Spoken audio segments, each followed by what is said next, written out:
this may cause us great, and we've seen many devotees, they've had difficulty. So it's just a fact of life that it is like that. And if we have doubts, if we have problems, then we should, I would say, humbly submit ourselves to the Lord to kindly help us. And if we find someone we can trust Him, to open our mind, because doubts, they have such a nature. If you don't open your mind, if you just burn in with them and don't speak anything, then they can become bigger and bigger like that, and it will become more difficult. So it's, yes, I will just leave it at that, leave it to come. Anything further? Yeah. No, it was just that, of course, we should follow our local authorities and see him, her like that as the representative of the spiritual master and Krishna.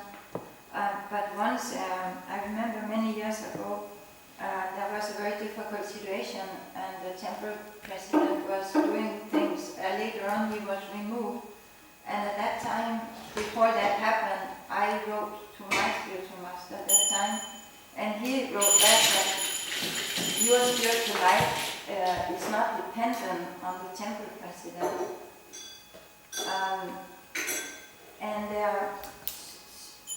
So it's just that you have to have that opportunity to talk things through with your own spiritual master.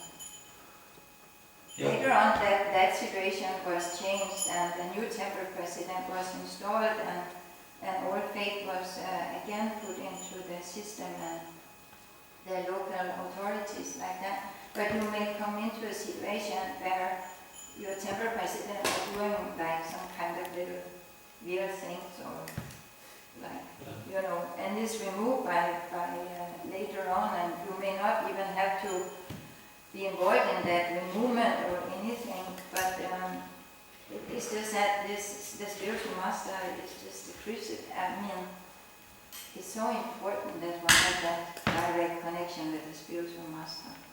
So we can also take the point to appreciate those who try to manage anything in Kali Yuga, try to sincerely be the kind well-wisher and surrendered servant to Srila Prabhupada's movement, and try to maintain anything in Kali Yuga, how great a sacrifice it is, you know, because it's not easy. You know, you have many different moods are there and opinions are there. So how to balance the whole thing? That is takes quite some courageousness and some very in-depth wisdom how to do that. So we should take that to those who are actually doing it and doing it to the best ability. We should really appreciate that, because it's not easy. Yes.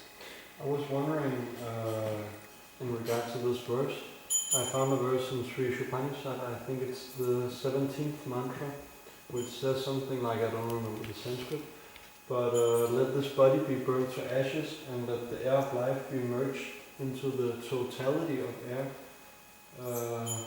And then the second two lines are, and please remember all that I have done for you, as what the Jiva praise to the Lord.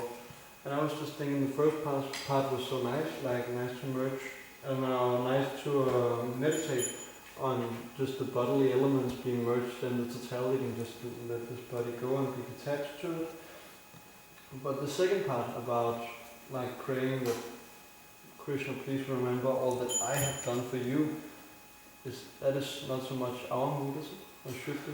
That's interesting. Well, it depends on how mood you take it in. Like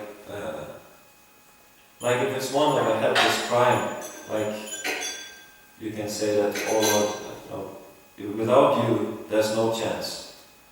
I'm completely dependent on yourself. You know, that is basically, you may say that's the honest thing.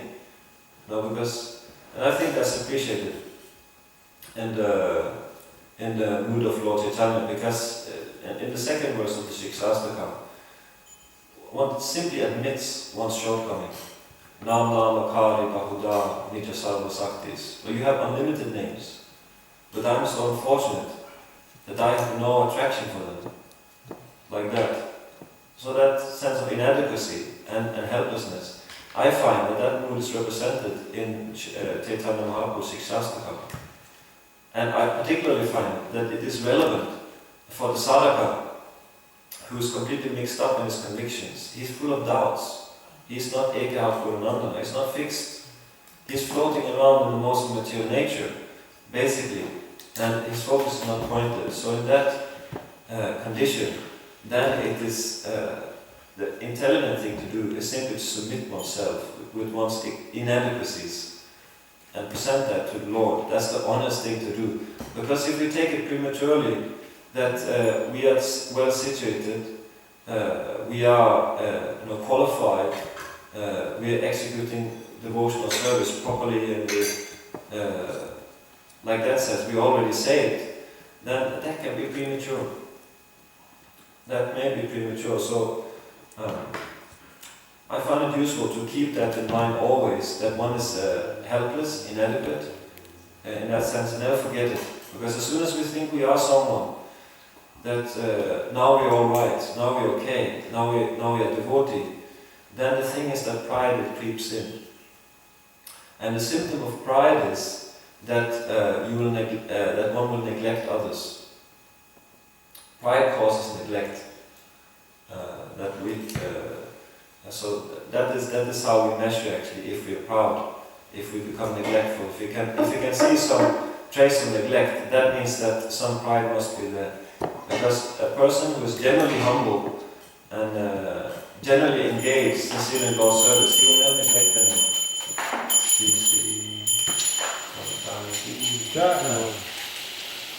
So I would say that the mood can be represented in that way, and can be taken in that way. And it also can be taken in, oh please, as a business exchange. Oh, I did it all for you, and now you give me back. So it can be taken in that way. That's not how I understand the mood, how it is there in the Ishupanisha. But rather, it's a mood of inadequacy and helplessness, I would say. So, thank you. So with that, we can stop here. Shubha ki jai, Shubha ki jai.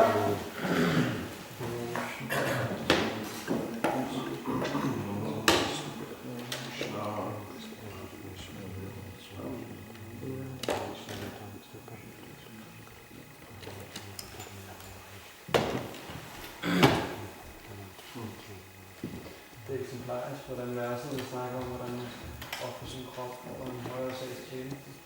Det er tydeligvis ofre din døde i en højere sags tjeneste. Hvordan er jeg med det? Så kommer går der 6 og 4 nu. This is the special recipe only used in this temple. It never happened in Govinda. I think it's a carab. When you have this machine, you have a machine for grinding grains. I tried to go around it, but there's a lot of carob in it, and I minded up when he made it like late at night, so it might not have been the machine for as long as it should be. Wow. We hope Krishna, he will accept it anyway.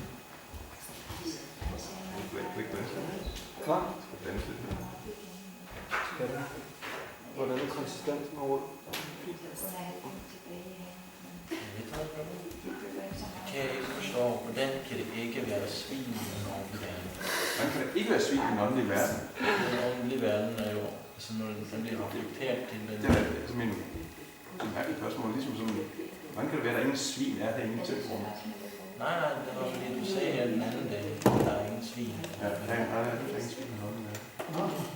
Men hvordan kan det være, altså hvis man har et træ, hvor man det står ved vandet af, og så reflekterer det i vandet.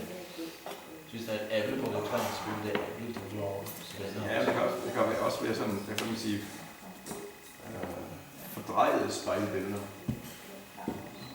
hvor man ser noget, som på en måde har en form, som ikke er i oprindeligt. Altså selve alle de grundlæggende elementer, de er der. Du kan godt have